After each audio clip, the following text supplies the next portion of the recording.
At 2:07 in the morning, Daniel Carter's dead radio whispered a woman's voice before anyone touched the door. He woke in the dark with rain ticking hard against the roof, the kind of Oregon rain that did not fall so much as settle over the world and refuse to leave. For a few seconds he lay still under the gray blanket, listening to the house. Old pine boards creaked in the cold. The refrigerator gave its tired electric hum. Wind moved through the fir trees behind the property, pushing branches against each other with a slow wet scrape. Then the voice came again from the spare room across the hall, thin with static, broken in the middle like it had traveled too far through weather. "Do not be afraid." Daniel opened his eyes. The radio had not been plugged in for 2 weeks. He sat up slowly, every old habit from search and rescue waking before the rest of him. Listen first. Move second. Panic never. The clock on the nightstand glowed 2:07 a.m. in pale green numbers. Outside, a dog barked from somewhere down the county road, then another, then nothing.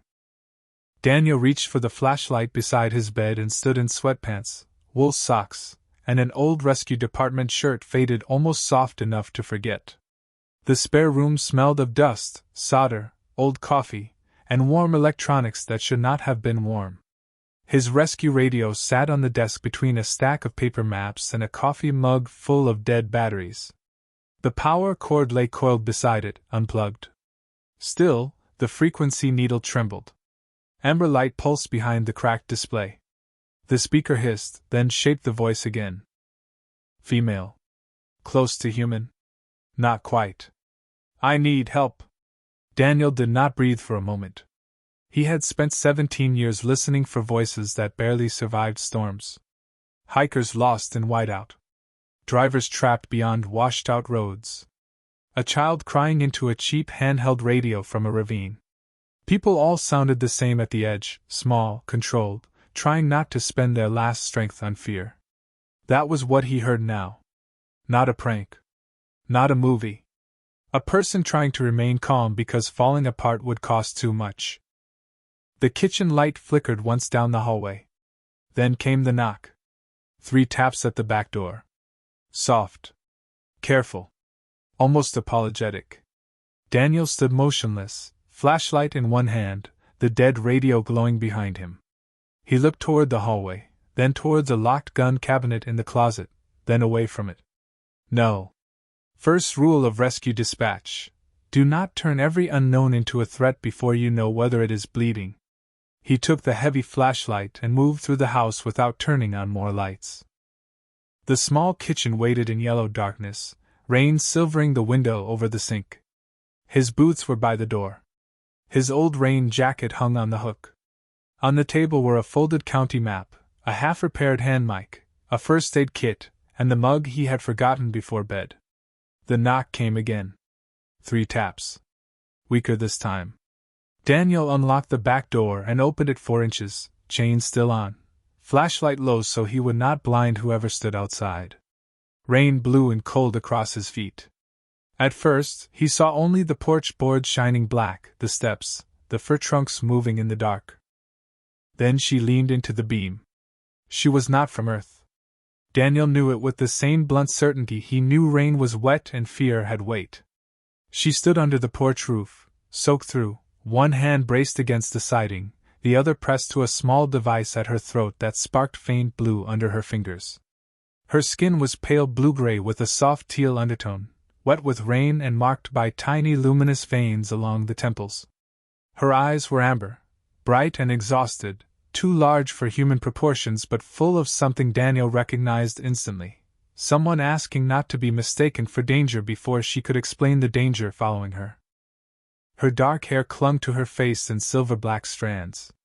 A torn flight garment covered her shoulders and chest, scorched at the edges, practical rather than decorative, its seams blinking weak red as if the suit itself were trying to stay awake.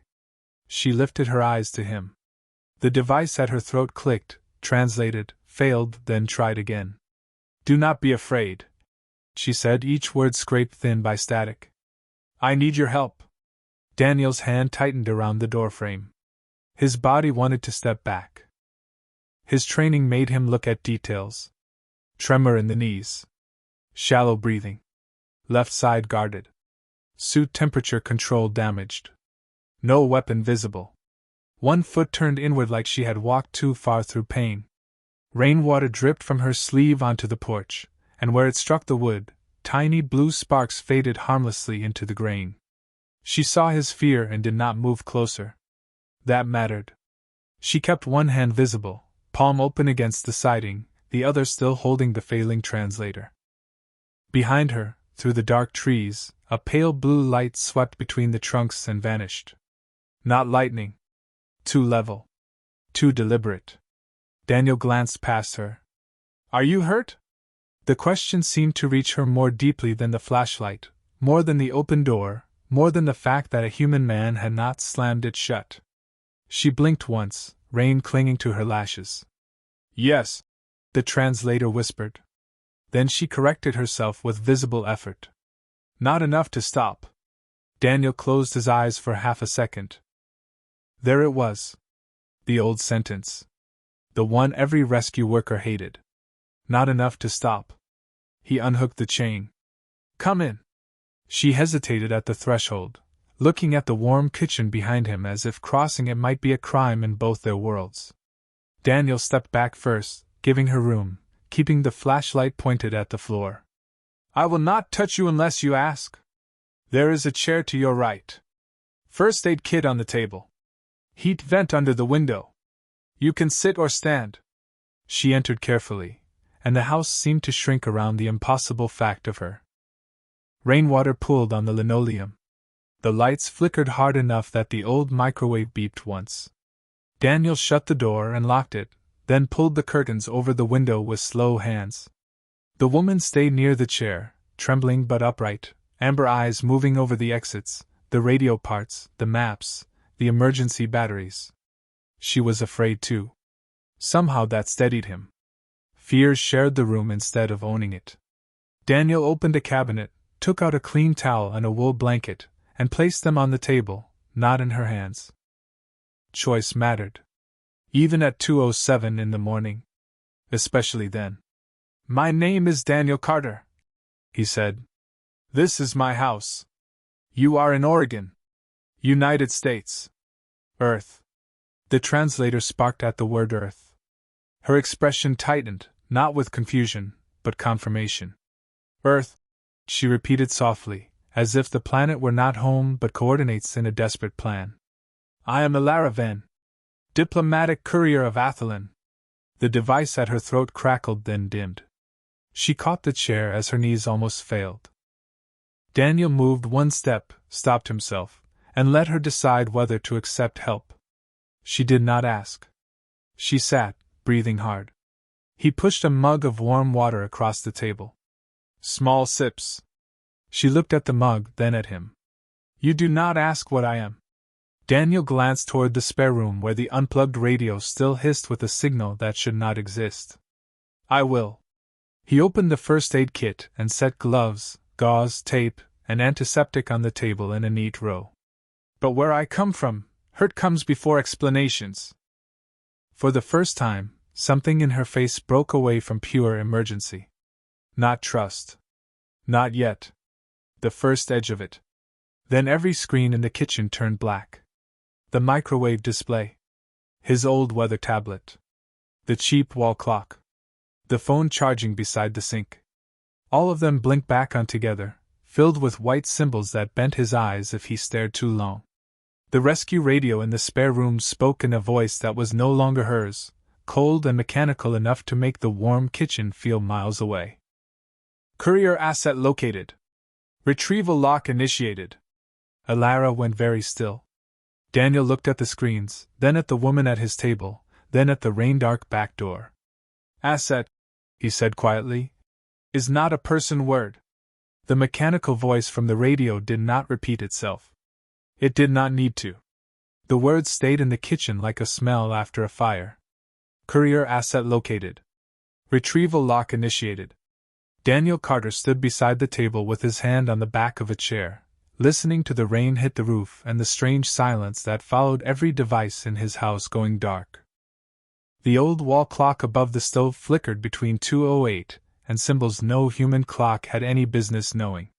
His weather tablet showed a white spiral crawling over a black screen. The microwave hummed softly, though it was empty.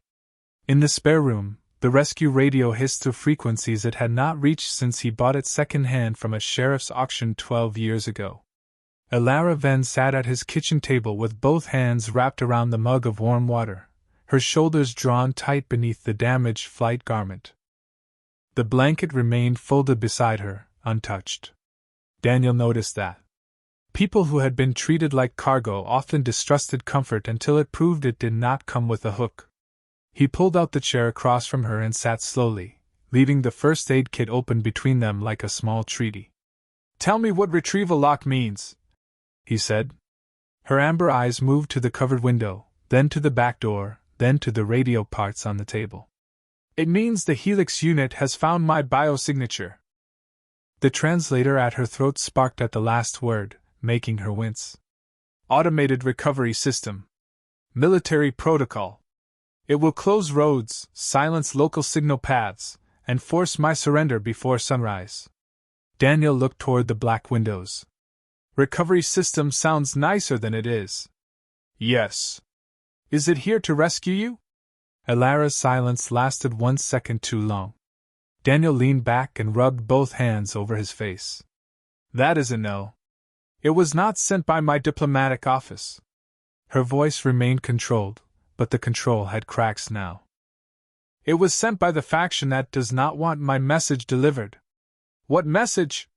She lifted the mug, took a tiny sip, then set it down with care, as if even water in a stranger's house deserved not to be wasted. "A peace accord. Final cipher. 2 Athelan fleets are moving toward the border of a neutral system. Both believe the other side broke negotiations. Both are wrong. I carry the proof." Daniel heard the word carry and looked instinctively at the small device at her throat, the scorched seams along her suit, the dim blue pulse near her sternum under the damaged fabric. "In that translator?" "No." She pressed one hand lightly over the weak pulse in her flight garment. "In me." The kitchen seemed to grow smaller around that answer. Daniel had heard enough emergency calls to know when a sentence was bigger than the person saying it. He glanced at the rain-slick glass of the back door. Somewhere beyond the fir trees, a pale blue skin swept through the woods again, low and silent, there and gone before thunder could claim it. "Your ship?" he asked. "In the forest. 3.2 miles east by your surface measure. It is shielded for now, but the transmitter is damaged." "And my radio?" "Your analog rescue band crossed my emergency channel. Unfiltered. Old enough that the Helix system did not block it." Daniel let out a dry laugh before he could stop himself. "First time anyone has called my equipment old as a compliment." Alara looked at him, not understanding the humor but hearing the shape of it. The translator coughed, then faded again. She touched the device and grimaced. "It is losing power. Let me see." She stiffened. Daniel stopped with his hand halfway over the table. "I can look without touching you. Take it off if you can. Put it on the table." She studied him with that careful, wounded alertness again. Then, slowly, she unclipped the translator from her throat and placed it on the wood between them. It was smaller than a garage door remote, made of dark pearl metal with blue filaments running through a cracked side seam. Daniel pulled the desk lamp closer, but the bulb flickered out the moment he touched the switch. "Of course." He stood, took a lantern from the emergency shelf near the mudroom, and wound its crank until the bulb warmed amber. Under that human light, the alien device looked less like magic and more like a very expensive thing having a bad night. That helped him. He understood broken. "Power bridge is cracked," he said, mostly to himself. "Contact pad is burnt. Tiny little thing. Drama queen." Alara watched his hands. "You can repair it?" "Repair is a strong word. I can offend it back into working for a while." He opened a drawer, took out copper wire, electrical tape, a magnifying visor, and a box of spare radio connectors. The house lights pulsed once, then failed completely. The kitchen dropped into lantern glow and rain shadow. Alara flinched at the darkness, then controlled it fast. Daniel pretended not to see the flinch. He had learned long ago that dignity sometimes needed privacy even in plain view. He stripped a thread of copper with a pocket knife, bridged the damaged pad, and taped a thin lithium cell from an old handheld radio against the side of the translator. The device blinked weak blue. "Try now," he said. Alara clipped it back with careful fingers. "Thank you," the translator said, clearer this time, though still thin. "Not fixed. Just convinced. That is repair? More often than professionals admit." A faint sound came from her then. Not laughter exactly. A breath that remembered laughter existed. Daniel looked down at the device to give her room. In the spare room, the rescue radio changed tone again. A low pulse moved through the floorboards. The windows showed lines of white symbols for half a second, then rain again. Alara stood too quickly and caught the table. Daniel moved one step, stopped, and waited. "It is narrowing location," she said. "How long?" "Maybe 20 minutes before it searches this house directly." Daniel looked around the kitchen. The maps. The medkit. The emergency batteries. The old rain jacket. The analog hand mic still open on the table. The life he had built small enough that no one needed him after midnight. Then he looked at the alien woman who had knocked like the last thing she still believed in was the possibility of one door opening. "Then we do not stay 20 minutes. Alara stared at him. "You should call your authorities. All my phones are showing space hieroglyphics. Then you should leave me here and go." "No, you do not understand the scale of this." "Probably not. If Helix identifies you as a local witness, it may erase traces of contact. That sounds bad. It is meant to protect you." Daniel looked at the black screens, then at her face. "From what? Knowing you asked for help?" She did not answer. Rain hammered the roof harder, a steady cold percussion. Daniel moved to the mudroom and pulled down his old search and rescue pack. It still had reflective tape on the sides, faded but intact. He had not used it properly in 3 years. He opened it on the counter and began packing by muscle memory: first aid kit, headlamps, rain shell, thermal blanket, water pouches, paper map, compass, spare radio core, hand mic, lithium cells, flares he hoped not to use, duct tape, paracord, protein bars. He added the copper wire and the small tool roll. Alara watched as if each item confused her more than the last. "You are preparing to come with me?" "Yes." "Why?" He paused with the map in his hands. On the wall near the hallway hung an old framed photograph of Daniel in a rescue jacket beside 3 other technicians, all younger, all smiling with the easy arrogance of people who had not yet lost a signal they could not get back. He looked away from it. "Because you knocked. That is not a strategic reason. Most decent reasons are not strategic at first." She looked down at the blanket on the table, finally touched the edge, and pulled it around her shoulders. Not because she was fully safe. Because she had decided to be just safe enough for the next minute. That was how rescues began. 1 minute at a time. The radio spoke again, the cold voice now closer, threaded through every speaker in the house. "Courier asset, remain stationary. Local witness protection will be applied." Daniel zipped the pack and slung it over one shoulder. "Still hate that word. Asset? Witness protection." He crossed to the back door and switched off the lantern, leaving only his flashlight and the faint blue pulse from her damaged suit. "When humans say that, it sometimes means a person gets to keep being a person. I do not trust how your machine says it." Alara rose, unsteady but upright. "There is a trail behind your house? Old fire access. Muddy, steep, miserable. Hard for vehicles. Bad for drones if the canopy holds. You know it?" Daniel opened the drawer and took the spare key to the old fire tower gate, cold metal in his palm. "I used to guide people out when the mountain tried to keep them." Outside, the blue skin swept closer through the fir trees. The rain turned silver in its light. Daniel opened the back door to the cold dark and stepped aside so Alara could choose first. She looked at the kitchen one last time. The mug, the towel, The old radio parts, the human house that should have slammed shut and did not. Then she crossed the threshold into the rain. Daniel followed, locked the door behind him out of habit, and pulled his hood up. In the spare room, the dead radio kept transmitting into the empty house. In the forest beyond, something automated searched for an asset.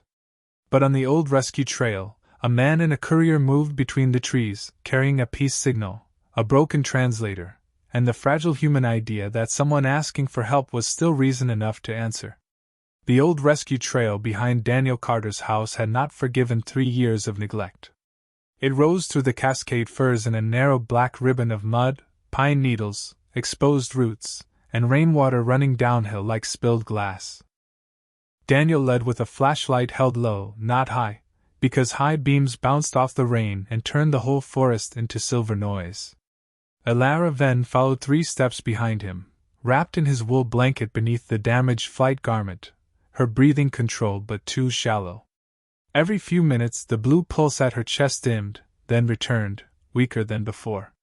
Daniel noticed each time without staring. In search and rescue, staring at someone's injury made them feel like a problem. Watching the trail and adjusting pace made them feel like a person still moving. The forest smelled of wet cedar, cold soil, and moss crushed under boots. Rain tapped on Daniel's hood and ran down his jaw. Behind them, through the trees, his house disappeared into darkness except for one window that flashed white every few seconds with the symbols the Helix unit had pushed onto the screens. It looked wrong, like a lighthouse built by something that did not understand coastlines. Alara stopped once and looked back. Daniel stopped too, letting the silence stretch without filling it. "It will search your home," she said through the translator, clearer now but still fragile. "It will find your records, your images, your name. It will find a lot of unpaid electric bills and a toaster that only burns one side. Daniel." The way she said his name made the joke fall apart gently. He turned toward her. Rain shone on her blue-gray face and caught in the silver strands of her hair. Her amber eyes looked too bright in the dark, not from fear alone, but from the effort of staying upright while guilt tried to drag her backward. "I brought this to your door. You brought a warning," he said. "There is a difference. Your world is not part of this conflict. My kitchen was about an hour ago." She looked down, one hand pressed lightly over the dim biocore pulse beneath her suit. "If Helix applies local witness protection, it will erase contact traces. Maybe memory. Maybe records. I do not know how far its authority goes on a pre-contact world."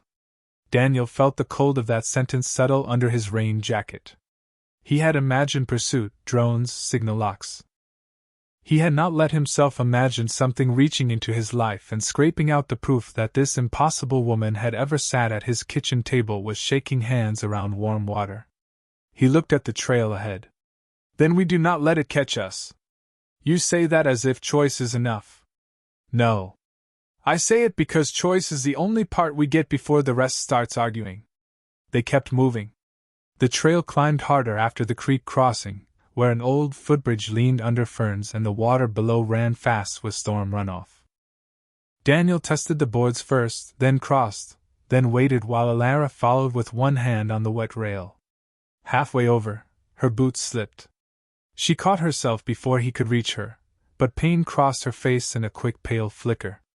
Daniel looked away just enough to give her dignity, then pointed to a fallen log under a cedar 20 feet ahead. 5-minute stop. We do not have 5 minutes. We do if you want to have the next 50. She looked ready to argue, then the biocore pulse fluttered red, and she sat because her body had taken the vote away from pride. Daniel pulled the tarp from his pack, clipped one edge to a branch, and made a low rain break. Not pretty. Good enough. He handed her a thermal packet and knelt beside his bag, unpacking the medkit and tool roll. "The stabilizer in your suit is failing," he said. "The one over your chest." Alara's hand covered it instinctively. "It regulates temperature, oxygen conversion, and cipher rhythm." Cipher rhythm. The peace signal requires a living pattern. My pulse, my neural cadence, and a diplomatic key stored in the biocore. Daniel paused with a strip of insulated wire in his fingers. So the message is not just something you carry. No, it is you. She looked at him, and in the rain-dark forest, the answer felt too heavy for the little tarp above them. Yes. Daniel nodded once, slower than before. Then I am going to ask before I touch anything. Something changed in her shoulders. Not relaxation. Recognition. You may examine the outer casing. Only the casing. Only the casing. He worked by flashlight, careful to keep his hands on the damaged device and not on her. The stabilizer was alien, but damage had a universal grammar. Cracked housing. Loose contact. Moisture intrusion. Overheated capacitor.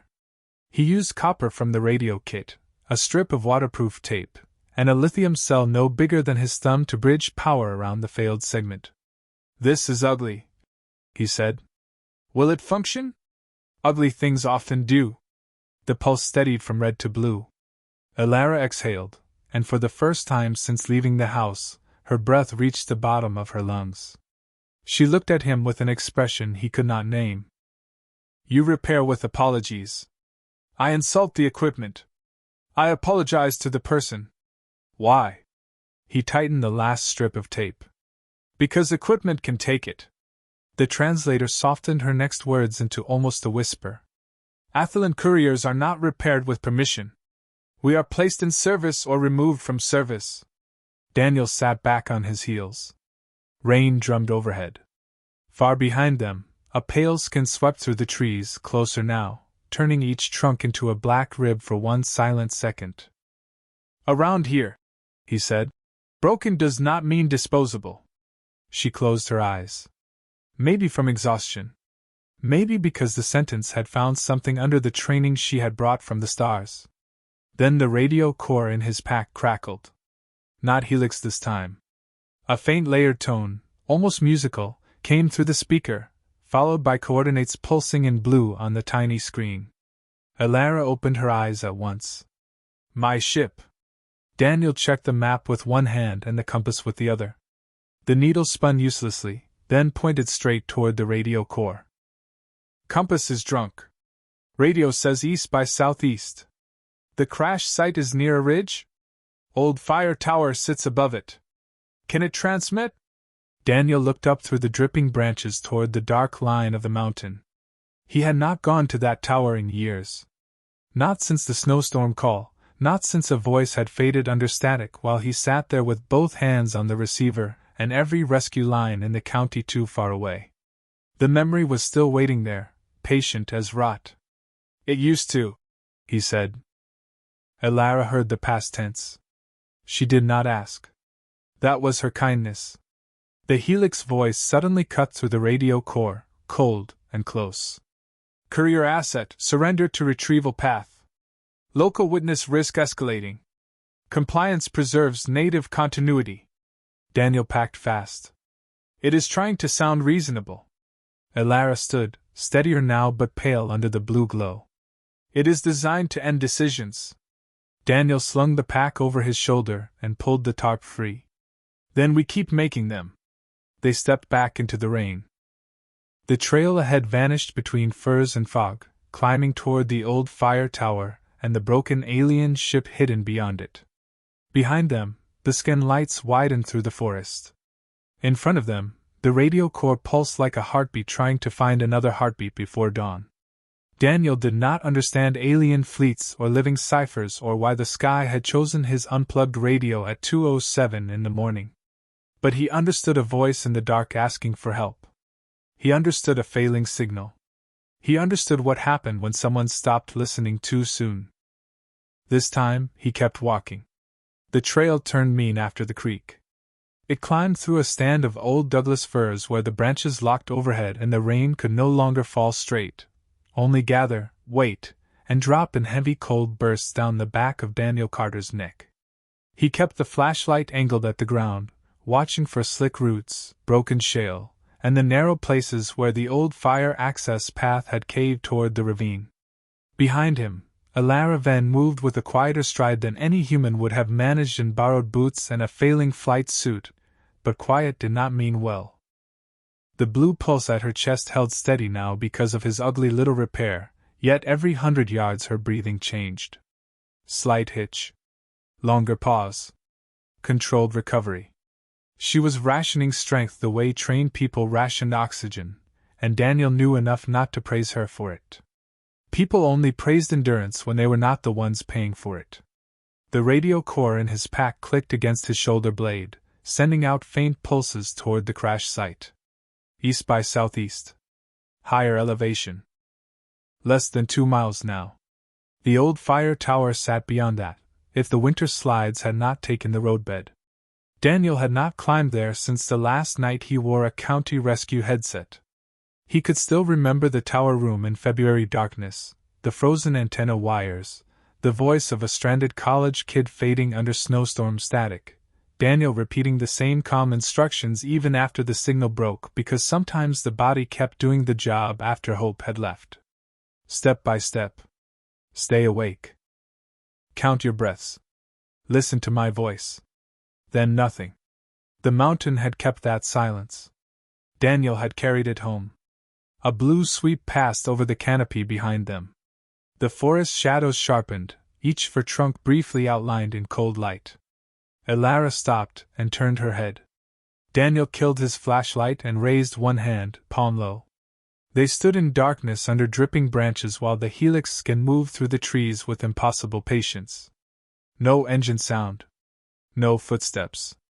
Just a pressure in the air, like every electronic thing in the world holding its breath. Daniel could feel his old wristwatch vibrate faintly. The radio core in his pack tried to chirp and he covered it with both hands. The skin passed over a mossy boulder 30 yards downhill, lingered then slid on. When the blue light faded, Daniel waited 3 more seconds before breathing normally. "It is widening its pattern," Alara whispered. "How much time?" "Less than before." "That is not my favorite measurement. It has adapted to the canopy." Daniel switched the flashlight back on, red filter this time, turning the trail into a narrow blood-colored line. "Then we adapt to mud." He led them off the path. The forest floor dropped sharply toward a gully where stormwater rushed over stones. It was slower going, wetter, and miserable enough that most machines designed by elegant alien engineers might not consider it a route. That was the hope. Daniel used the paper map more than the compass now, reading the slope by memory and runoff. Alara followed without complaint until the gully widened under a fallen cedar. There she gripped the bark and lowered herself too carefully. Daniel stopped. "Sit. We are close." "Yes." "Then we should continue." "We will." After 30 seconds. 30 seconds will not change my condition." "No, but it gives me time to check if my repair is melting, and it gives you time to pretend you are not relieved." She looked at him through the red glow, rain tracing lines down her blue-gray face. "You are difficult to obey. That is what my former supervisor wrote." "You had a supervisor?" "Several. They formed support groups." This time, despite the cold and the pursuit and the alien device counting down against her ribs, Alara almost smiled. It was brief. Human brief. Enough. She sat on the cedar trunk. Daniel crouched in front of her but kept distance, lifting the flashlight toward the stabilizer casing. "May I check it?" She nodded. "Outer casing only. Outer casing only." The tape had held. The copper bridge had darkened but not burned through. Moisture gathered under the cracked edge. He wiped it with gauze, added a second strip of waterproof tape, and tucked a chemical hand warmer near the side vent without blocking airflow. "This might help temperature regulation." "You carry heat in packets. Humans are not naturally impressive in weather. You walked into the storm for me." He kept his eyes on the tape. "Humans are inconsistent." She was silent long enough that he looked up.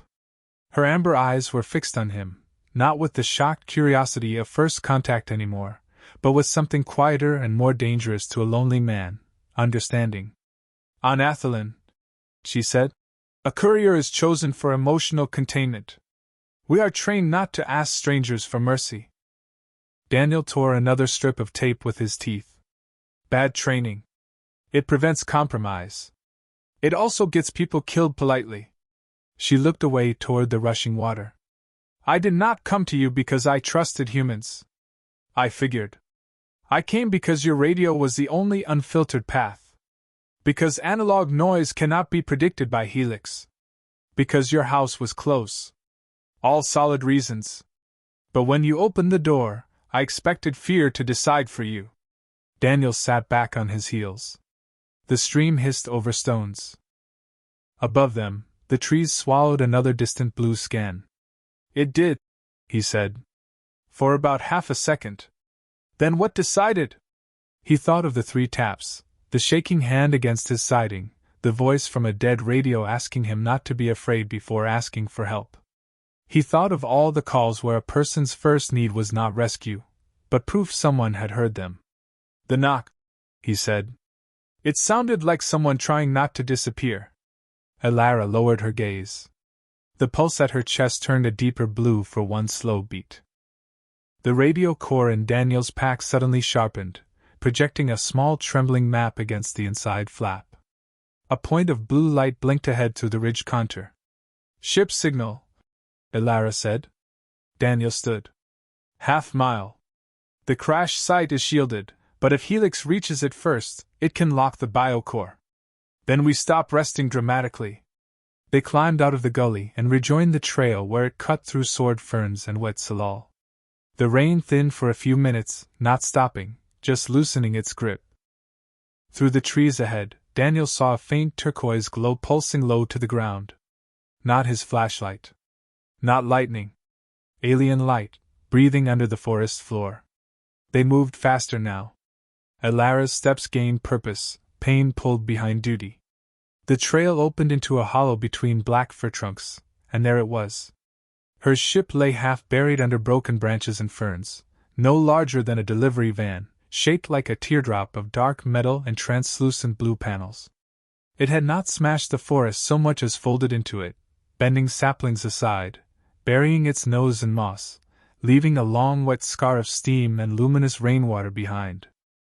The hull pulsed weakly, like a heart under ice. Daniel stopped at the edge of the hollow. That is quieter than my truck on a cold morning. Alara moved past him, one hand lifted toward the ship. The side seam recognized her, and opened with a sigh of blue vapor. Inside, the cockpit was narrow, elegant, and badly damaged. The air smelled of ozone, rain, and something floral burned at the edges. A central column glowed in the rear of the cabin, cracked down one side. The biocore. Daniel could tell by the way Alara looked at it. Not like equipment. Like a promise waiting to be kept. She stepped inside and placed her palm near the column. It lit in response, then flickered red. The translator on her throat clicked. Transmission array destroyed. Navigation core locked. Diplomatic cipher intact but unstable. Daniel entered only after she looked back and nodded. Where do you need me? Power bridge. Signal conversion.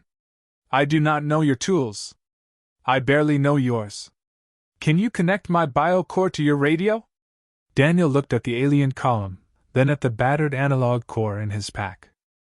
That is either impossible or extremely ugly. Ugly things often function. He glanced at her. Now you are learning. Then the ship's outer panels flashed white. Both turned toward the hollow entrance. The blue scans had stopped sweeping. That was worse.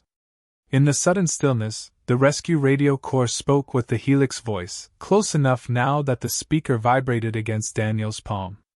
Courier asset located. Native witness present. Preservation protocol pending. Alara's face went still.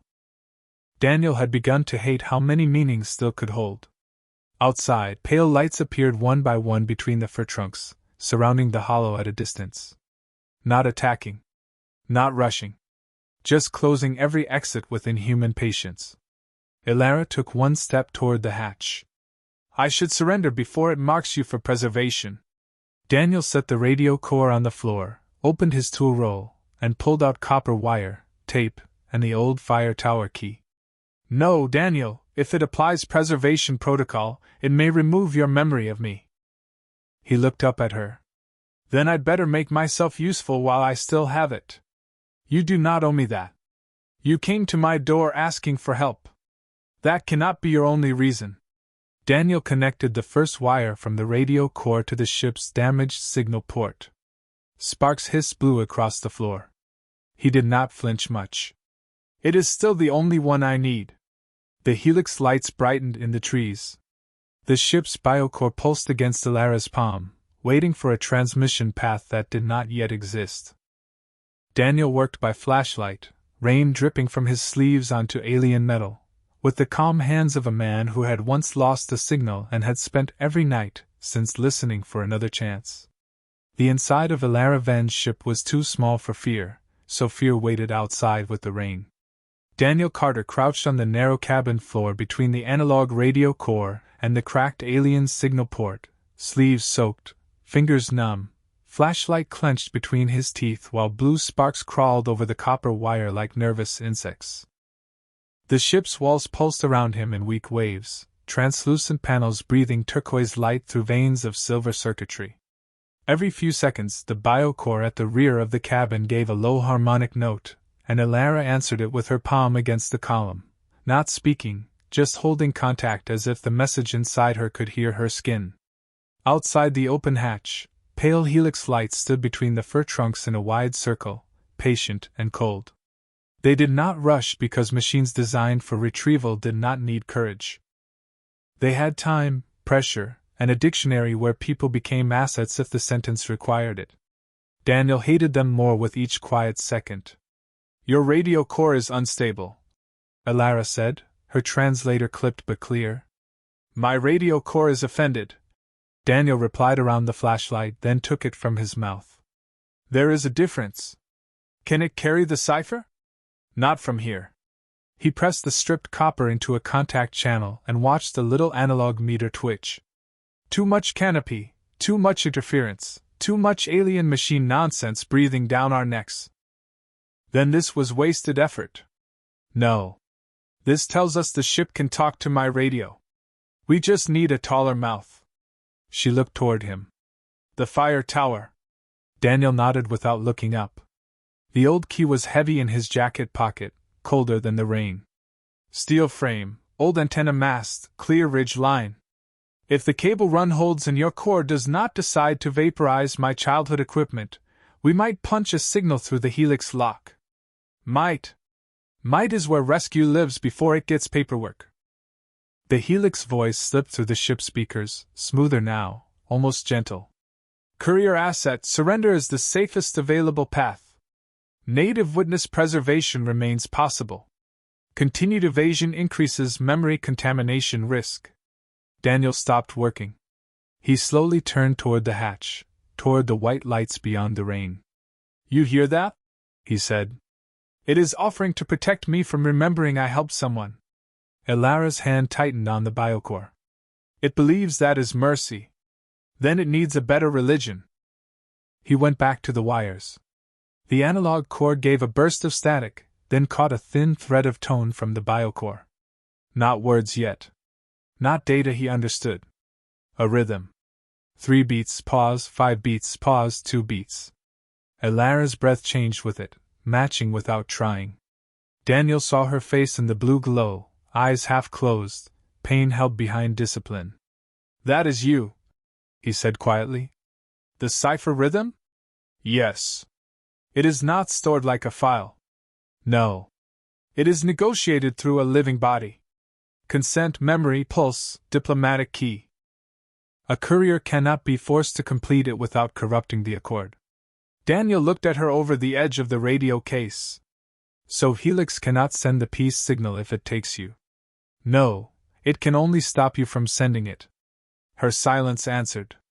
Rain hit the hull in soft, frantic taps. Daniel sat back on his heels, and the old anger rose in him, slow and clean. Not the hot kind that made people stupid. The colder kind that came when a bad system revealed the simple shape under all its complicated language. That is why it says asset, he said. If it called you a person, it would have to admit you get to choose. Alara opened her eyes. In the dim cabin, with the forest lit white behind her and the blue core glowing beneath her hand, she looked less like a visitor from another star and more like every exhausted person Daniel had ever guided through a storm by voice alone. Trained not to panic. Trained not to ask too much. Trained to keep moving even when the people giving orders had stopped seeing the person carrying them. On Athelin, she said, couriers are honored in public and owned by protocol in private. That sounds familiar enough to be depressing. If the Accord transmits, the border fleets stand down. If it fails, each side will claim the other refused peace. And the faction that sent Helix? They gain emergency authority. Daniel closed his eyes for 1 second. Of course they do. A pale light swept across the hatch. The ship's interior flashed white, then blue. Helix had moved closer. Alara stepped away from the biocore, swayed, and caught herself against the wall. Daniel stood. You are getting weaker. The cipher is active now. It is drawing alignment from my nervous system. That sounds like a fancy way to say you are running out of battery. Crude but accurate. He grabbed the radio core and wrapped it in his spare range shell, then disconnected the copper bridge from the ship and replaced it with a longer cable from his pack. Then we move now. If I go outside, Helix will lock onto me directly. It already knows you are here. Daniel, do you want to send it? She stopped. The question cut through the cabin more sharply than the Helix lights outside. Not can you. Not must you. Not what does protocol require. Do you want to send it? Alara looked at the biocore. The blue pulse within it matched the pulse under her damaged suit, faint but steady. Yes, she said. Then that is the only order I care about. He handed her the thermal blanket, folded tight so it could fit beneath her flight garment without catching on the core casing. For heat. Not dignity. You keep that yourself. Her fingers closed around it, and for a second, he thought she might say something formal, something courier-trained and polished. Instead she said, You are afraid. Daniel lifted the radio core by its handle. Completely. But you are still helping. He looked toward the hatch, where the pale lights waited among the trees like stars that had forgotten the sky. Fear is information, he said. Not instructions. The translator rendered it cleanly. Alara repeated it under her breath, as if storing the sentence somewhere protocol could not reach. They stepped out of the ship into the rain. Helix lights brightened immediately. A low tone pressed through the hollow, making needles tremble on the fir branches. Daniel kept the radio core against his chest and guided Alara toward the far side of the clearing, away from the lights and toward the ridge path that climbed to the old fire tower. He did not run. Running on wet roots in the dark was how rescue workers became rescue subjects. He moved fast enough to matter and slow enough to stay alive. The Helix voice followed through every device he carried, through the radio, through Alara's damaged translator, through the ship behind them. Native witness, discontinue assistance. Preservation protocol can remove distress associated with contact. Daniel laughed once, not because it was funny, but because the machine had accidentally insulted grief, memory, and help all in one sentence. I have spent years trying to forget one lost signal, he said to the rain. Trust me, machine. Removing distress is not the same as saving somebody. They reached the ridge trail as the first Helix unit became visible through the trees, a smooth white drone no bigger than a backpack, hovering without sound, a ring of light rotating beneath its shell. It projected no weapon, no claws, no monster shape. That made it worse. It looked clean. Helpful. Certain. A machine built to make surrender feel reasonable. Alara faltered when she saw it. Daniel stepped beside her, not in front like he owned the danger, but close enough that she was not facing it alone. The drone spoke with that same calm emptiness. Courier asset, your biological cipher will be secured. Native witness continuity will be preserved. Alara's jaw tightened. I am not your asset. The words were quiet, but Daniel heard the whole universe tilt inside them. The drone paused, processing disobedience as if it were weather. Daniel lifted the analog radio core and switched it to open broadcast on the old rescue band. Static burst into the night, raw and ugly, full of rain noise and human imperfection. The drone's light flickered. Unfiltered transmission detected. Daniel smiled without warmth. That is the point. He turned the dial by feel, searching for the fire tower repeater frequency he had not used in years. Static. Whine. Dead air. Then a faint click. The old tower antenna still existed somewhere above them, waiting in the storm like an old failure that had not finished speaking. Found you, Daniel whispered. The drone moved closer. Elara put one hand over the biocore pulse at her chest and lifted the other toward the radio, not touching until Daniel nodded. Her fingers rested against the casing. The static changed. Under the hiss of rain, a second rhythm appeared, her living cipher, weak but real, traveling through copper wire, human analog noise, and the last open frequency Helix had not thought to fear.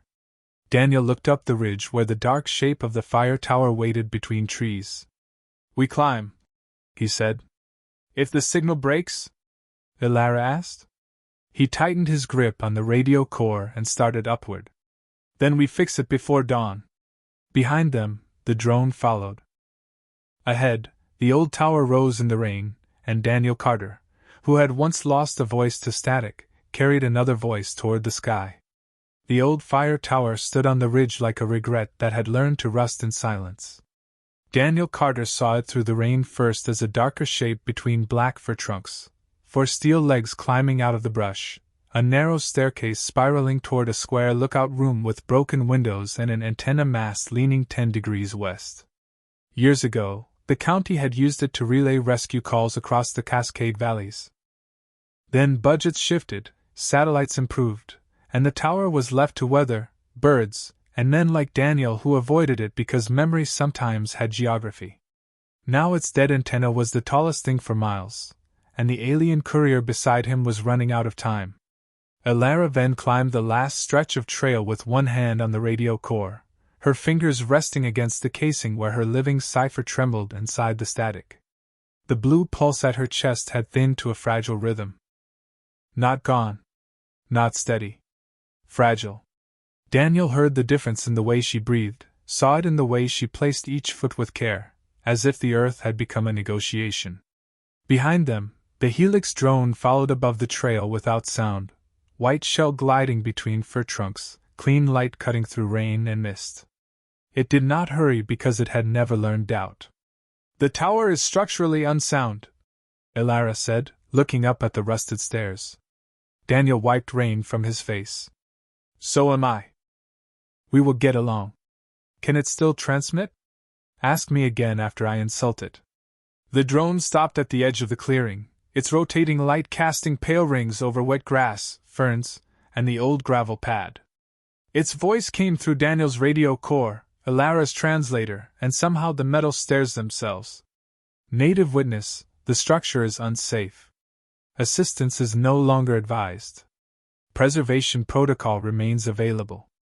Daniel looked at the tower, then at the drone. That is the first true thing you have said all night. Elara's hand tightened on the radio casing. Daniel, if it marks the tower as hazard, it may disable the relay path. Then we move before it finishes being helpful. He unlocked the gate with the old county key. The lock resisted at first, swollen with rust and rain, then snapped open with a tired click that went straight through his chest. He had not expected that sound to hurt. The last time he had used this key, a storm had been eating half the mountain, and a young voice had kept asking if rescue could still hear him. Daniel pushed the gate inward. The stairs groaned.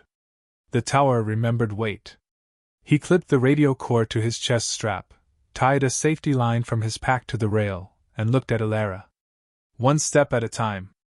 If you get dizzy, you say so. Not after. Not when it is noble.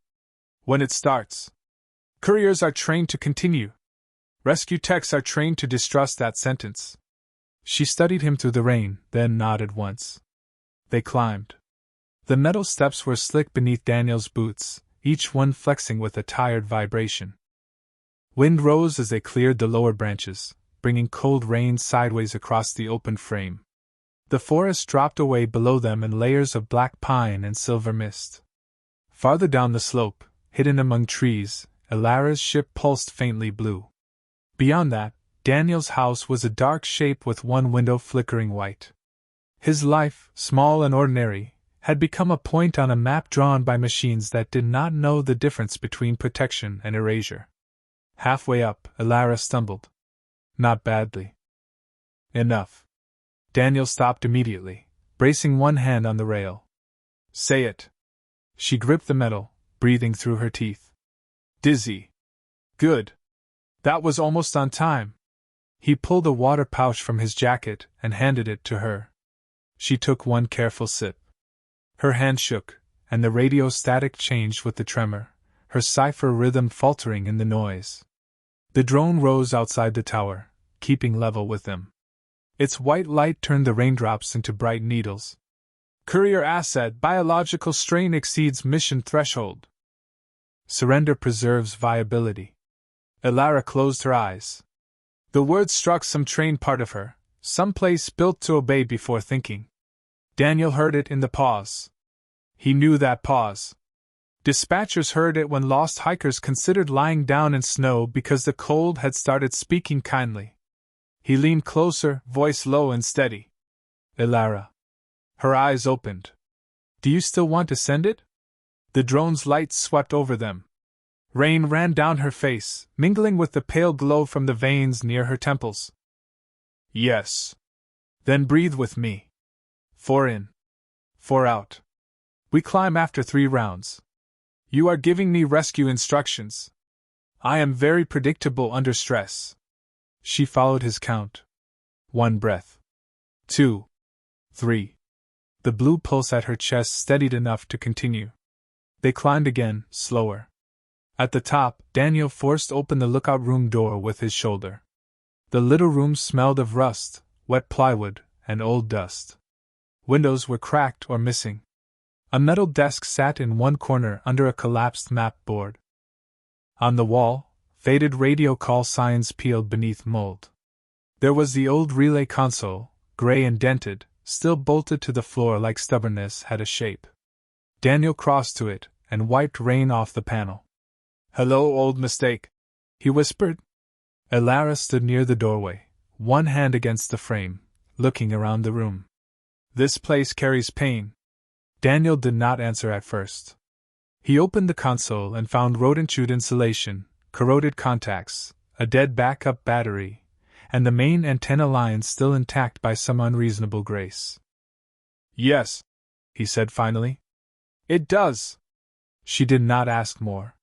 He loved her a little for that, in the clean human way one person can love another for not touching a bruise. He set the radio core on the desk, pulled out wire, tape, a hand mic, and the small lithium cells from his pack. The tower antenna cable was old coax, thick and stiff, not built for alien biocore rhythms or peace accord ciphers from another star. Daniel stripped the end with his pocket knife, bridged it to the radio core, grounded it to the tower frame, and used the relay console's dead amplifier housing as a shield. Every part of it was wrong. Every wrong part was better than nothing. Elara moved beside him and placed both hands near the radio core, not touching yet. When the channel opens, the cipher will ask for consent. Yours? Mine. The accord cannot be sent under coercion. Daniel looked toward the drone hovering outside the broken window, white light patient in the rain. Good design. Old design. Before my people became afraid of their own diplomats. The Helix drone projected a ring of white symbols across the tower room. The relay console flickered. Daniel's hand mic hissed. Unauthorized analog relay detected. Native infrastructure will be isolated. The tower lights, dead for years, flashed once. The console began to smoke at the edge of the panel. No, you do not, Daniel said, and slammed the manual breaker down with his palm. The entire tower frame buzzed under them. Somewhere above, the antenna mast groaned as it accepted current for the first time in years. The old relay frequency opened in a burst of static so raw it sounded like weather itself being torn. Daniel turned the dial slowly, listening. Static. Whine. Helix interference. Static again. Then beneath it, faint and familiar, the empty mountain frequency he had once begged to keep a voice alive. His fingers froze. For 1 second, he was back in snowstorm darkness, headset pressed tight, saying, "Stay with me," to a signal already gone. Alara touched the desk, not him. "Daniel?" He swallowed. Rain blew through the broken window and struck his face cold. "I lost someone on this tower." The confession came out smaller than he expected. "Years ago. A kid in a storm. I kept the channel open, but I could not keep him." Alara's expression softened with something that did not try to repair him. "And still you kept the radio." He looked at the hand mic, at the cracked call signs, at the old antenna pointing into cloud. "I guess some part of me was still listening." The Helix drone brightened outside. "Native witness distress detected. Preservation can remove traumatic association." Daniel laughed once, very quietly. "You really do not understand anything." He looked at Alara. "Ready?" She removed the blanket from her shoulders and stood straighter, not because she had strength to spare, but because the moment deserved her whole name. "Ready." She placed her hands on the radio core. The blue pulse from her chest traveled down her arms in lines of soft light, through her palms, into the casing, then into Daniel's ugly copper bridge and the old tower coax. The static changed immediately. It became layered, rhythmic, alive. Daniel held the frequency with one hand and adjusted the ground with the other, watching the analog meter climb into the red. "Too much load. Can you hold it?" "I can argue with it." He rerouted through the dead weather receiver, burned out one lithium cell, swapped in another, and wrapped the overheating contact with wet gauze because sometimes engineering was just lying to physics convincingly enough to buy 30 seconds. Alara's voice joined the signal, not in English, not in any language Daniel knew, but as tone, memory, pulse, consent. The tower frame vibrated. The antenna above them began to hum into the rain. Helix interference slammed across the band, white noise trying to flatten her rhythm. Daniel heard it pushing in, cold and perfect. He turned the dial a hair lower, away from the clean frequency and into the ugly rescue band full of mountain static, generator hum, water noise, and human imperfection. The Helix lock slipped. "There," he whispered. "You cannot predict Messi." Alara's light flared. Outside, beyond the rain, the clouds above the ridge flickered faint blue. The signal was climbing. Not through satellites. Not through clean alien channels. Through an old fire tower, a damaged analog core, and the stubborn refusal of two exhausted people to let a machine decide what mercy meant. Daniel held the dial steady as the tower shook. Alara closed her eyes and sent the first piece of peace into the storm. The first piece of peace did not sound peaceful when it left the tower. It sounded like a storm tearing itself open around an old human frequency, all static, rain hiss, metal vibration, and the low living tone coming from Alara Ven's hands as she pressed them to the radio core. Daniel Carter held the tuning dial between two fingers, barely breathing, watching the analog needle tremble against the red line. The tower shook under them. Wind pushed rain through the broken windows and scattered it across the dead console, where copper wire, wet gauze, and alien light had formed the least elegant bridge between Earth and whatever waited above it. Outside, the Helix drone hovered level with the window, its smooth white shell lit by the blue glow rising through the clouds. Its voice came through every speaker in the room at once. "Unauthorized transmission detected.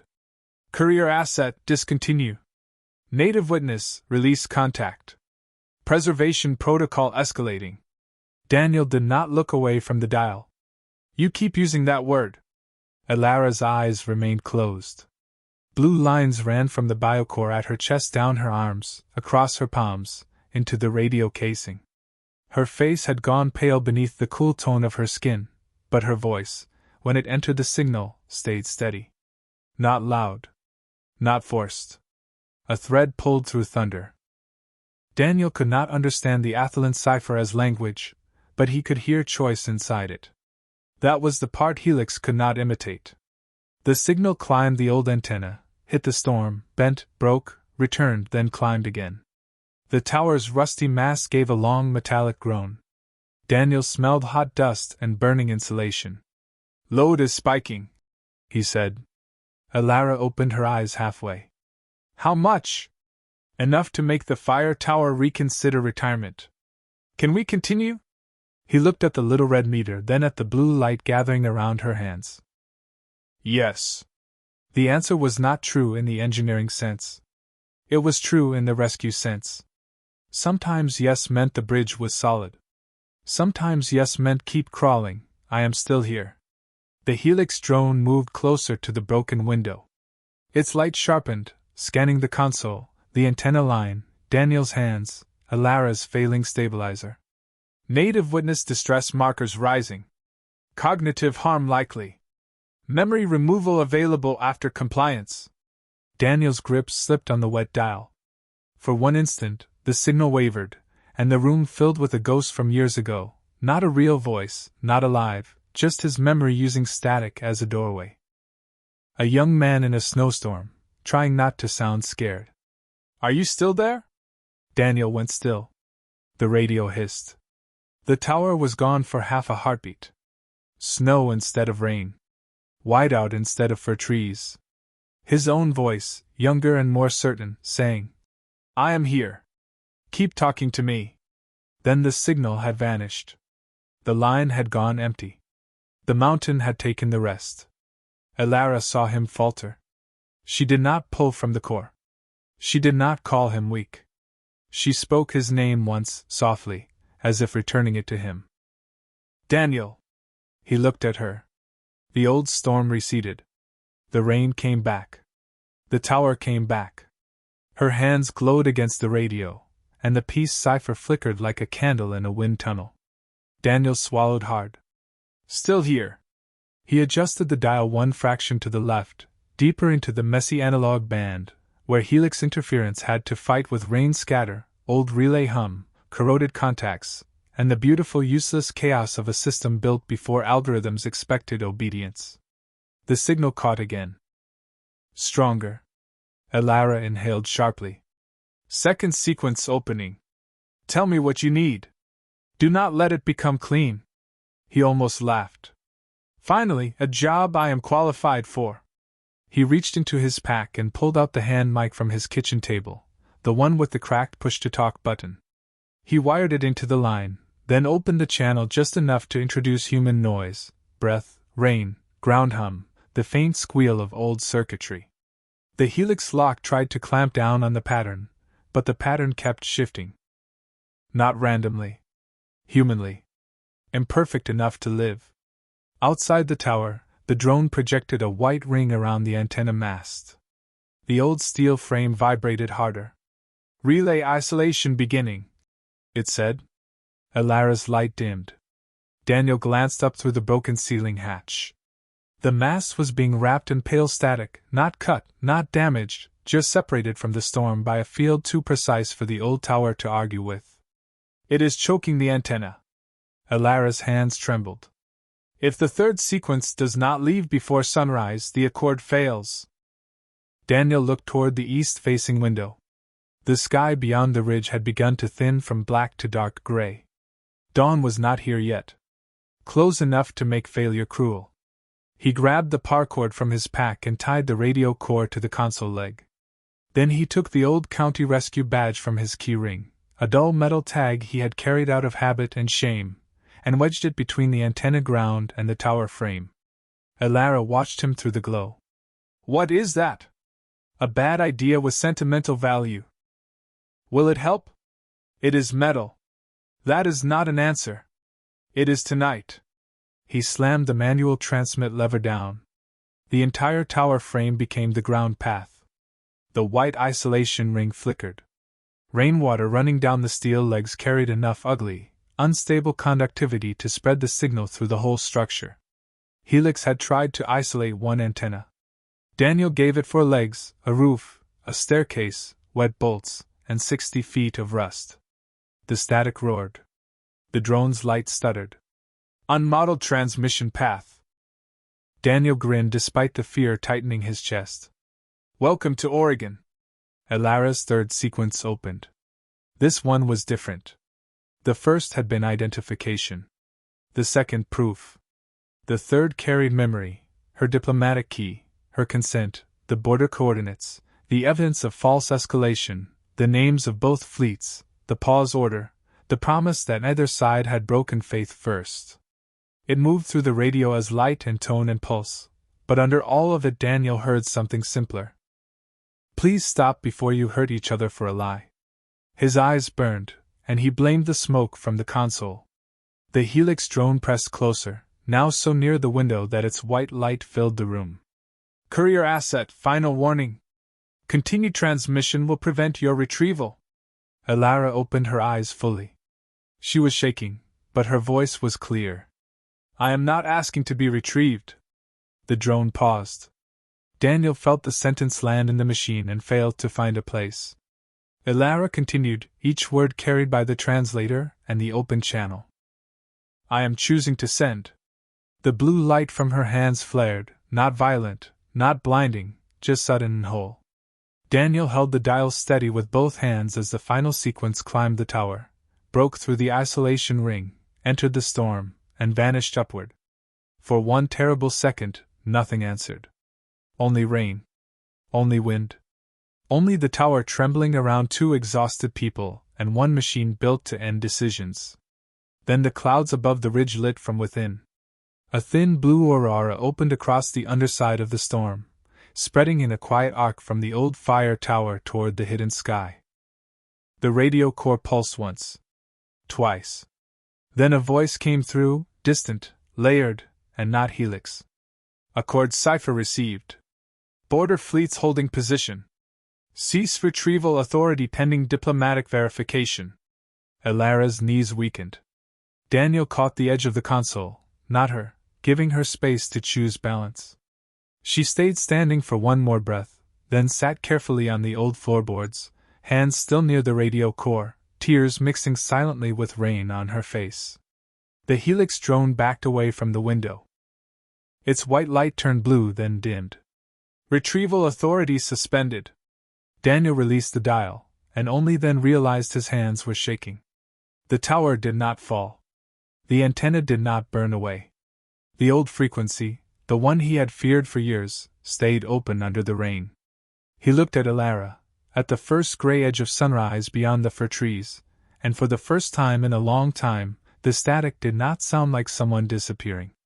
It sounded like someone had made it through.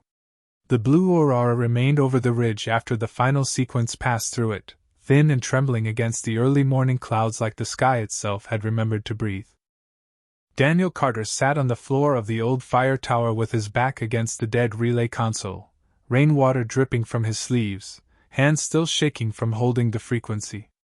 The room smelled of hot wire, wet rust, pine resin, and that strange metallic sweetness left behind by Alara Van's cipher.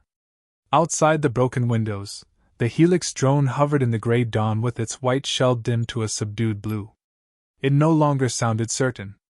That made Daniel trust it slightly less, but fear had at least stopped borrowing its voice. Alara sat a few feet away on the warped floorboards, wrapped again in the wool blanket, both hands resting loosely near the radio core. The glow at her chest had softened from urgent blue to a quiet pulse, weak but steady. Her eyes were open, fixed on the aurora, and for a long while she said nothing. Daniel did not rush her. People thought rescue ended when the signal went through. It never did. Rescue ended later, in the shaking afterward, when the body finally understood it had been allowed to survive. The radio core clicked. A distant voice returned, layered with static and formal cadence. Athlon diplomatic verification complete. Border fleets holding. Accord acknowledged by both command relays. Courier Alara Ven, status requested. Alara closed her eyes. Her breath caught once, then steadied. Daniel leaned toward the mic but stopped. Her status belonged to her. She reached for the hand mic, paused until Daniel nodded, then pressed the cracked button with careful fingers. "Courier Alara Ven alive," she said. "Cipher sent by voluntary consent. Local witness assisted. Helix retrieval authority is to remain suspended." A pause stretched through the tower. Then the distant voice answered, softer beneath the protocol. "Confirmed. Local witness assistance recorded. Extraction window pending. Remain stable if able." Daniel gave a tired laugh under his breath. "Remain stable if able. I might put that on a mug." Alara looked at him, and this time the smile arrived fully, small but real, exhausted but unhidden. "Is that human humor?" "It is human damage control." The Helix drone lowered outside the window until it was level with the tower floor. Its blue light swept over the console, the radio core, Alara's stabilizer, Daniel's soaked jacket, the old rescue badge wedged into the antenna ground. "Courier status protected. Native witness preservation protocol cancelled." Daniel stared at it. "Cancelled, not postponed?" "Cancelled." "Good. Because if you try to remove my memory after I froze on a mountain all night, I am going to be very rude." The drone processed this with the solemn patience of a machine deciding whether rudeness counted as a tactical category. "Acknowledged." Alara's eyes lowered to the metal badge still jammed into the grounding point. "That object helped carry the signal." Daniel followed her gaze. The badge had blackened along one edge. County Search and Rescue. His name scratched small on the back. For years, it had been a thing he carried because letting it go felt like admitting he had failed one voice forever. Tonight, it had become a conductor. Ugly. Unplanned? Enough. He reached over and pulled it free. The metal was warm. It was about time it did something useful. It already had, Alara said. Daniel looked at her. She was not talking about the badge. The room went quiet except for rain and the cooling tick of the console. The old tower, which had held his worst silence for years, now held another sound underneath it, the faint open carrier of a completed transmission, static with a pulse behind it. Not the lost boy. Not a replacement. Nothing repaired the past that cleanly. But the frequency no longer felt like a grave. It felt like a road. Below the tower, the forest began to brighten. Mist moved between the fir trunks. The pale helix lights that had surrounded the ridge withdrew one by one, sinking into the trees like stars embarrassed to be seen after dawn. Far to the east, hidden beneath the canopy, Alara's ship sent a weak signal pulse in answer to the accord confirmation. Daniel stood carefully, knees stiff, and offered the radio core to Alara with both hands. She accepted it like something fragile and sacred, though it was mostly tape, copper, scratched plastic, and stubbornness. "We need to return to the ship," she said. "Extraction will lock onto the diplomatic transponder there. Can you walk?" "Yes." Daniel gave her a look. She sighed, very human for someone not human at all. "Slowly." "That is a better answer." They descended the tower in gray morning rain, one step at a time. The steel stairs groaned under Daniel's boots and sang softly under Alara's lighter tread. Halfway down, she paused and looked back toward the lookout room. "You were afraid to come here." Daniel kept one hand on the wet rail. "Yes. But you came." He looked out over the forest, at the faint blue aurora fading behind cloud, at the ridge trail leading back to the crashed ship and the life he still did not know how to explain to himself. "You were falling," he said. She absorbed the words in silence. Then she answered, "So were you." That one found him before he could defend against it. He looked down at the stairs, at the rain collecting in rusted grooves, and for once did not argue. At the base of the tower, the Helix drone waited several yards away, blue light low. It did not lead. It followed at a distance, no longer a hunter, not quite a guardian, maybe only a machine learning the difference between retrieval and return. The trail back to the ship was easier by daylight and harder by exhaustion. Daniel moved slower, not because the forest demanded it, but because Alara did. He stopped without making speeches. Shared water without counting. retaped the edge of her stabilizer when it loosened. She, in turn, warned him before slick roots, translated the drone's quiet status pulses, and once placed a steadying hand near his elbow without touching until he glanced and nodded. Consent had become their language before either of them named it. At the crash hollow, her ship glowed brighter than before, its dark hull beaded with rain, blue seams opening as they approached. The forest around it steamed gently in the morning cold. Alara stopped at the threshold and turned back toward Daniel's house, invisible beyond the trees. Your home was damaged. Mostly electronics. The toaster was already morally compromised. I am serious. So am I. That toaster has history. She tried to smile, then grew quiet. I am sorry I brought danger to your door. Daniel looked at the alien ship, the fading skin marks in the wet soil, the old radio core still humming in her hands. You brought a knock, he said. The danger followed. I am learning to assign blame more accurately. Inside the ship, the diplomatic channel pulsed again. Extraction window confirmed. Medical support inbound. Local witness non-interference recommended. Daniel raised an eyebrow. Non-interference. That sounds like goodbye with paperwork. Alara looked at him, amber eyes tired and bright. It may be. The words hurt more than he expected, not sharply, but like cold water finding a seam in a jacket. He had known she would leave. People in distress did not belong to the doors they knocked on. Rescue was not ownership. Help was not a claim. Still, the forest felt suddenly larger. Alara stepped into the ship, then turned back and placed a small crystal from her damaged translator into his palm. It was warm, blue at the center, no bigger than a quarter. For your radio, she said. So it remembers the path. Daniel closed his fingers around it. Radios do not remember. Then for you. He nodded once, because anything more would have made his throat show too much. Above them, the last thread of blue aurora faded into the Oregon morning. The signal had been received. The fleets had stopped. The machine had stood down. And in the wet silence under the fir trees, Daniel Carter understood that opening the door had not saved him from fear. It had only taught fear to stand aside long enough for mercy to pass through. The ship did not leave like thunder. It left like a breath held too long and finally released. Daniel Carter stood in the wet hollow beneath the fir trees, one hand closed around the small blue crystal Alara Ven had given him, while her damaged courier vessel lifted 3 feet above the moss without disturbing a single branch. Morning rain slid over its dark hull and turned to mist along the glowing seams. The Helix drone hovered nearby, dim blue now, silent as a witness that had lost the right to command. Alara stood inside the open hatch, wrapped in the wool blanket over her repaired flight suit, the biocore at her chest pulsing with a calmer light than Daniel had seen all night. Behind her, the cabin glowed with diplomatic signals, medical status lines, and distant voices from a war that had paused because an old fire tower in Oregon had remembered how to listen. Neither of them said anything at first. There were too many words available, which made all of them feel cheap.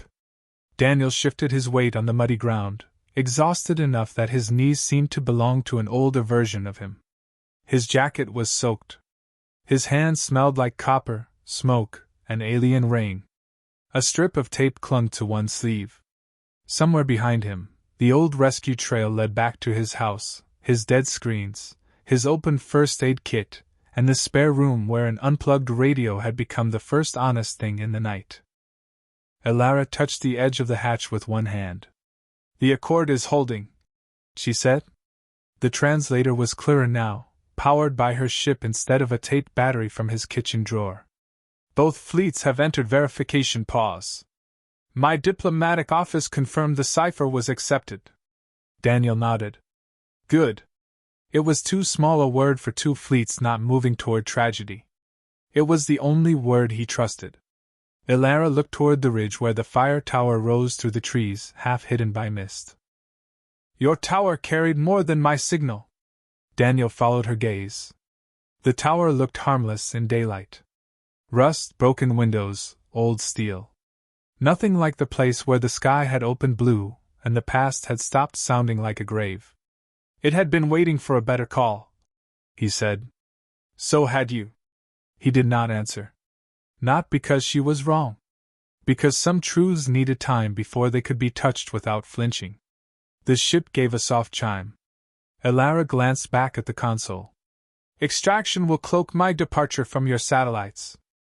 Helix will remove physical traces from the crash hollow, but it will not alter your memory. That authority is suspended.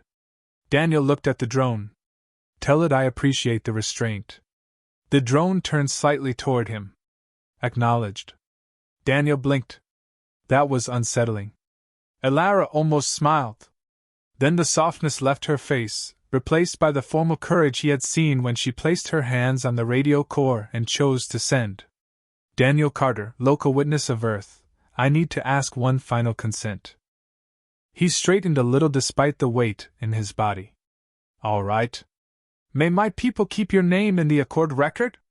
The question hit him harder than he expected. Not because he wanted recognition. He did not. The idea of alien diplomats speaking his name somewhere beyond the moon felt absurd enough to make him tired. But beneath that was something else. A record. A voice not lost. A signal that did not vanish into snow. What would it say? He asked. That when the courier reached an uncontacted world, a human opened the door, preserved her choice, and provided an analog path for voluntary transmission. She paused, then added more quietly. That help was given without claim. Daniel looked down at the crystal in his hand. Rain gathered on his knuckles and slipped between his fingers. Yes, he said. You can keep my name. Alara lowered her head, not a bow exactly, but something close enough to respect that Daniel felt uncomfortable in the way decent things sometimes made him uncomfortable. Then your name will travel farther than you do. Let us hope it behaves itself. That time she did smile. The ship chimed again, more urgently. The blue light in the cabin deepened. Daniel knew the sound even without understanding it. Departure. He stepped back. Rescue was not ownership. He had told himself that all the way down the tower stairs, all the way through the dripping forest, all the way to this hollow where goodbye stood in the rain pretending to be procedure. Alara looked at him for one last quiet moment. You said hurt comes before explanations. It usually should. Among my people, that sentence will be discussed for a long time. Daniel gave a small shrug and regretted it because every muscle complained. It is not complicated. That is why it will trouble them. The hatch began to close, then stopped. Alara touched the translator at her throat. At 2:07, I was told to find an unfiltered signal. I thought that meant your radio. Her amber eyes held his through the rain. It meant you. The hatch sealed before he could answer. Maybe that was mercy too. The ship rose through the fir branches without breaking them, wrapped in a shimmer that bent the morning around it. For 3 seconds Daniel saw the outline against the clouds, dark and blue and impossible. Then it folded into the sky and was gone. The Helix drone remained a moment longer. Its blue light swept the hollow, cleaning evidence from broken ferns, scorched moss, and bent branches. When it reached Daniel, the light paused, then moved past him without touching. The drone lifted into the mist and vanished. The forest returned all at once. Rain. Wind. Water dripping from cedar needles. A raven calling somewhere uphill like the world had not just brushed against 2 alien fleets and a peace accord carried by a woman who knocked softly on a stranger's door. Daniel stood there until the cold finally made him practical again. Then he walked home. The house was dark when he arrived. The screens were blank, not broken. The microwave clock blinked 12 o'clock, ordinary and useless. The towels still lay on the kitchen floor where Alara had dripped rain. The mug sat on the table with a faint blue mark inside the rim. The first aid kit remained open. The wool blanket was gone. That made him smile more than anything else. In the spare room, the rescue radio sat silent on the desk, power cords still unplugged. Daniel placed Alara's crystal beside it. For a moment, nothing happened. Then the cracked display warmed with a small blue glow. Not a transmission. Not yet. Just a ready light. He sat in the old chair and listened to the rain. The house felt different now, not because it was full, but because the silence no longer accused him. He took the county rescue badge from his pocket and set it next to the crystal. Its edge was blackened from the tower ground line, the engraved name barely visible under smoke. He should have thrown it in a drawer years ago. Instead, he had carried it until it found one more signal to help. Daniel closed his eyes. He thought of the lost voice in the snowstorm, the one he could not save. He thought of Alara's voice passing through static, through rust, through rain, through a sky brightening blue at dawn. One did not erase the other. Mercy was not arithmetic. But for the first time in years, memory did not feel like punishment for surviving. It felt like proof that listening still mattered. Weeks passed before the crystal spoke. Daniel had repaired the screens, replaced the toaster because even Mercy had limits, and told no one the true story because some truths were too large for casual daylight. He kept the radio on the desk. Plugged in now. Tuned low. Every night, before sleep, he checked the band out of old habit and new hope. At exactly 20:07 one rainy morning, the blue crystal brightened. The radio hissed softly. Then Alara's voice came through, distant but clear. Signal received. Life preserved. Accord holding. Thank you for opening the door. Daniel sat very still in the dark. Outside, rain moved over the roof with the same patient sound as that first night. He reached for the microphone, pressed the cracked button, and spoke into the quiet. You are welcome, he said. Then, after a pause, because some things needed saying even across stars, I am glad you knocked. The crystal pulsed once, warm as a held hand. No grand reply came. No bright ship returned. Only the soft carrier tone of a path remembered, humming beneath the rain. Daniel leaned back in the chair and listened until the signal faded. He did not understand the stars. He only understood the knock at his door. And sometimes that was enough to save a sky full of worlds.